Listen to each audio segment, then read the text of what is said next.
नमः। हरे हराय नमः। हरे कृष्णा। आज हम भगवत गीता अध्याय 11 श्लोक नंबर 9, 10 और 11 सीखेंगे। चलिए शुरू करते हैं। संजय उवाच एवं उक्त्वा ततो राजन् महायोगेश्वरो हरि दर्शयामास पार्थाय परमं रूपम ऐश्वरम्। अब हम इसे धीरे धीरे बोलकर समझते हैं। संजय उवाच एवं उक्त्वा ततो राजन् महायोगेश्वरो हरि दर्शयाम आस पार्थाय परमं रूपम ऐश्वरम। अब हम इसे फिर से गाते हैं। संजय उवाच एवं मुक्त्वा ततो राजन् महायोगेश्वरो हरि दर्शयामास पार्थाय परमं रूपम ऐश्वरम। अब हम समझते हैं संजय इस श्लोक में क्या कह रहे हैं। संजय ने कहा, हे राजा, इस प्रकार कहकर महायोगेश्वर भगवान ने अर्जुन को अपना विश्व रूप दिखलाया। हरे कृष्णा। अब हम अध्याय 11 श्लोक नंबर 10 और 11 दोनों सीखेंगे। चलिए शुरू करते हैं। अनेक वक्त्र नयनम अनेकाद्भुत दर्शनम अनेक दिव्याभरणम दिव्यानेकोद्यतायुधम दिव्यमाल्याम्बरधरं दिव्यगन्धानुलेपनं सर्वाश्चर्यमयं देवम् अनंतं विश्वतोमुखम्। अब हम इसे धीरे धीरे बोलकर समझते हैं। अनेक वक्त्र नयनम अनेकाद्भुत दर्शनम अनेक दिव्याभरणम दिव्यानेको यतायुधम दिव्य माल्याम्बरधरम दिव्य गंधानुलेपनम सर्वाश्चर्यमयं देवम अनंतम विश्वतोमुखम। अब हम इसे फिर से गाते हैं। अनेक वक्त्र नयनम अनेकाद्भुत दर्शनम अनेक दिव्याभरणम दिव्यानेकोद्यतायुधम दिव्यमाल्याम्बरधरम दिव्यगन्धानुलेपनम् सर्वाश्चर्यमयं देवम् अनंतं विश्वतोमुखम्। हम समझते हैं कि संजय ने क्या कहा। अर्जुन ने उस विश्व रूप में असंख्य मुख, असंख्य नेत्र तथा असंख्य आश्चर्य में दृश्य देखे। यह रूप अनेक दैवीय आभूषणों से अलंकृत था और अनेक दैवीय हथियार उठाए हुए था। यह दैवीय मालाएं तथा वस्त्र धारण किए था और उस पर अनेक दिव्य सुगंधियां लगी थी। सब कुछ आश्चर्य में, तेज में, असीम तथा सर्वत्र व्याप्त था। हरे कृष्णा। चलिए अब हम महाप्रेम प्रभु जी से इस श्लोक को और अच्छे से समझते हैं। हरे कृष्णा जी। तो यहाँ पर अचानक संजय बोलना आरंभ करते हैं। वैसे तो ये पूरा संवाद धृतराष्ट्र और संजय के बीच में है। उनके अंदर भगवान श्री कृष्ण और अर्जुन की बातचीत हो रही है। तो यहाँ पर संजय बोलते हैं, ऐसा बोलकर अभी तक भगवान श्री कृष्ण ने दर्शन नहीं दिए विश्व रूप का, अब यहाँ से दर्शन आरंभ हो रहा है। और संजय क्या बोलते हैं, राजन महायोगेश्वरो हरिः। ये युद्ध के अंदर जो सारथी बन के हैं वो कोई सामान्य व्यक्ति नहीं है। महायोगेश्वर हरिः, ये साक्षात भगवान श्री हरि है।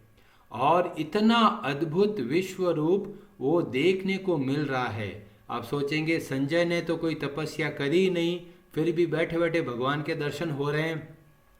तो ये वास्तव में वेद व्यासी की कृपा से उनको दिव्य दृष्टि प्राप्त हुई, जिसकी वजह से संजय भी देख पा रहे हैं कि अर्जुन क्या देख रहे हैं।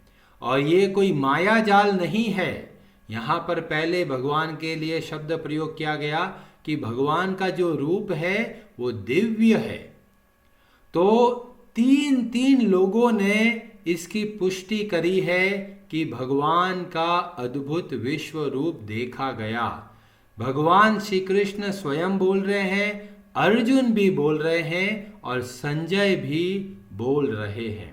तो ये जो रूप है ये बहुत अद्भुत, बहुत, इसको यहाँ पर बोला गया परमम रूपम ऐश्वरम, बहुत अद्भुत रूप अर्जुन देख रहे हैं और संजय भी देख रहे हैं। और अब अर्जुन के सामने क्या दिख रहा है वह अर्जुन यहाँ पे बताते हैं। पहले उससे पहले संजय उसको और विस्तार से बोल रहे हैं कि बहुत सारे नेत्र है, बहुत सारे मुख है और बहुत ही अद्भुत दर्शन है। ऐसा विश्व रूप अर्जुन देख रहे हैं और बहुत सारे अस्त्रों से, और सर्वत्र हाथ है, पांव है, आंखें हैं, सब जगह पर है। अब कई बार ये प्रश्न मन में आता है, अरे सब जगह पांव है तो हाथ कैसे आएंगे, और सब जगह अगर हाथ है तो सब जगह पांव कैसे आएंगे।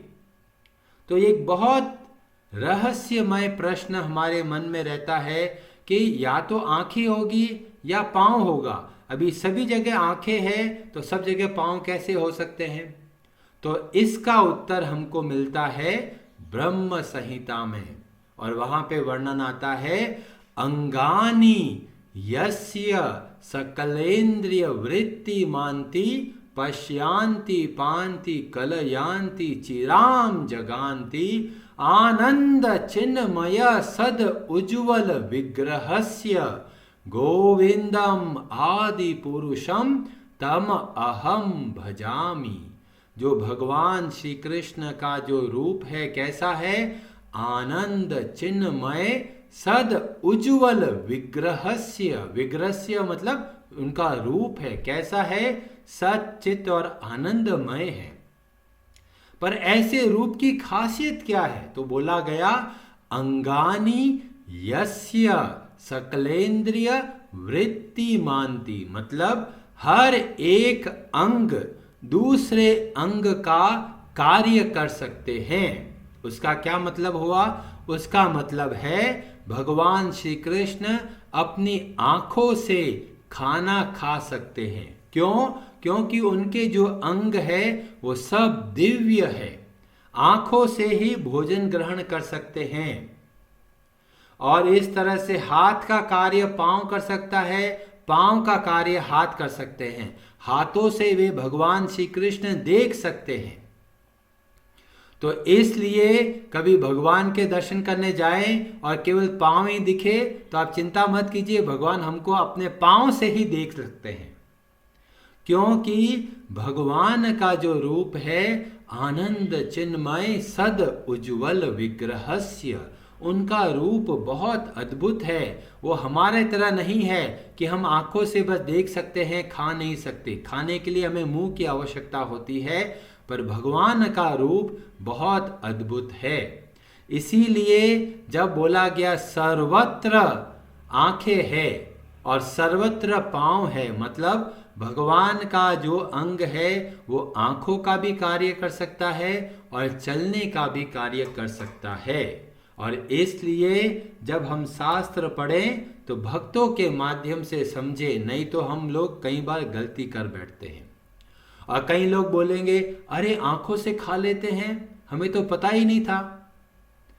बिल्कुल, जब आप भगवान को भोग लगाते हैं तो जो रोटी रखी है, सब्जी रखा है, दाल रखा है, चावल रखा है, जब भगवान को भोग लगाते हैं और पर्दा बंद करते हैं, भगवान से प्रार्थना करते हैं, थोड़े समय के बाद में जब भोग वापस लेके आते हैं तो हम देखते हैं अरे सब के सब वैसा का वैसा पड़ा है, भगवान ने खाया है या नहीं खाया है। तो इसका उत्तर हमको मिलता है चैतन्य चरितामृत में। वहां पर बहुत अद्भुत प्रसंग मिलता है माधवेंद्र पुरी जी के बारे में। और ये माधवेंद्र पुरी जी कौन है? ये चैतन्य महाप्रभु के गुरु है। बहुत विस्तार से कथा देखने को मिलती है कि भगवान श्री कृष्ण बोलते हैं माधवेंद्रपुरी जी को सपने में कि मैं तुम्हारा प्रतीक्षा कर रहा हूं, कब आके मुझे निकालोगे। और माधवेंद्रपुरी जी घने जंगलों में लोगों को लेके जाते हैं और एक जगह पर पहुंच के बोलते हैं यहां पर खुदाई करो, और खुदाई करके भगवान श्री कृष्ण का एक बहुत अद्भुत विग्रह मिलता है और उनको बोला गया गोपाल। और उनको बहुत बहुत बड़े विग्रह होते हैं, श्री मूर्ति होते हैं, जो उनको उठाकर गोवर्धन में स्थापित किया जाता है और वहां पर पहली बार अन्नकूट का कार्यक्रम होता है। बहुत सारे लोग जगह जगह के गांवों से भगवान के लिए अन्नकूट की व्यवस्था करते हैं और भगवान को भोग लगाते हैं और पर्दा बंद कर देते हैं और कोई नहीं देखते। माधवेंद्रपुरी जी को दिखता है, क्या दिखता है कि ये जो भगवान है, वहां पर वर्णन आता है यदयापि गोपाल सब अन्न व्यंजन खाइला, मतलब वहां पर श्री गोपाल ने सब के सब 56 भोग अन्नकूट को ग्रहण कर लिया, खा लिया। फिर क्या किया? तन्रा हस्त स्पर्श पुनः तेमानी हैला। इसका मतलब यह हुआ भगवान ने सारा खाना खा लिया और फिर वापस वैसा का वैसा भोजन प्रकट किया। और जब पर्दा खोला गया तो सब कुछ वैसा का वैसा दिखा, पर वास्तव में बहुत भारी बदलाव आ चुका है। जो भोजन हमने भगवान को अर्पण किया था, भगवान ने सब कुछ ग्रहण कर लिया और फिर कृपा करके नया भोजन बनाया हमारे लिए। तो जो भोजन भगवान को भोग लगने के बाद हमको मिलता है वो कोई सामान्य भोजन नहीं है, उसको बोला जाता है प्रसाद। क्यों? क्योंकि ये भगवान की कृपा है। और ये किसने देखा? माधवेंद्रपुरी जी देख रहे हैं। क्यों? भक्तों से कुछ छिप नहीं सकता। और इस तरह से हम जब भगवान को भोग लगाएं और जो 2 चपाती और सब्जी रखी है, और जब भगवान को भोग लगाने के बाद जब वापस थाली लेके आते हैं तो आपको 2 चपाती और सब्जी देखने को मिलेगी, पर इस भोजन में बहुत बड़ा परिवर्तन आ चुका है। तो जब हम भोजन ग्रहण करें तो भगवान को धन्यवाद दें और भगवान से प्रार्थना करें कि भगवान ये आपकी कृपा के रूप में ये दिव्य भोजन हमको मिला है, जिससे हमें आपके चरणों में भक्ति और बढ़े। तो इस तरह से आप बहुत प्रेम पूर्वक भगवान को भोग लगाइए और संदेह मत कीजिए कि भगवान ने खाना खाया है या नहीं खाया है। भगवान प्रेम से जो भी दिया जाता है बहुत प्रेम से स्वीकार करते हैं। अलरनाथ की एक कथा आती है, उसमें भी बहुत अद्भुत वर्णन मिलता है जो कभी और बताऊंगा। पर कहने का मतलब है आप भगवान को बहुत प्रेम से भोग लगाइए, तुलसी का पत्ता रख के लगाइए, और जब भोजन वापस मिले तो बहुत प्रेम से समझिए ये भगवान का प्रसाद है, कोई सामान्य भोजन नहीं है। हरे कृष्णा जी, आप सबका बहुत बहुत धन्यवाद। हरे हरे नमः।